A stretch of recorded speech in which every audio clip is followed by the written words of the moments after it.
నమస్తే traders. Bullish ఉంది market. Nifty కూడా సిపిఆర్ని బ్రేక్ చేసింది. బ్యాంక్ నిఫ్టీ ఇట్లా బ్రేక్ చేసింది. అందుకే ఒక ట్రేడ్ అనేది ఎంట్రీ అవుతాం. ఒక ట్రేడ్ అనేది తీసుకున్నాను. ఫస్ట్ ట్రేడ్ బట్ ఎస్ఎల్ అనేది హిట్ అయిపోయింది.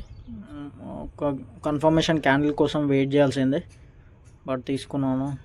మళ్ళీ ఒక ఎంబుష్ ఎంట్రీ అయితే ట్రై చేస్తా. ఇక్కడ మళ్ళీ ఒక ఎంట్రీ తీసుకున్నా.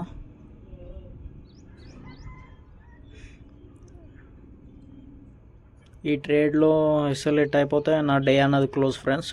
డైలీ 2 ట్రేడ్సే కాబట్టి మిస్టేక్ అయితే నాకు అర్థమైంది. ఎందుకంటే కన్ఫర్మేషన్ క్యాండిల్, గ్రీన్ క్యాండిల్ కోసం వెయిట్ చేయాల్సిందే. నెక్స్ట్ టైం రిపీట్ కాకుండా చూసుకోవాలి.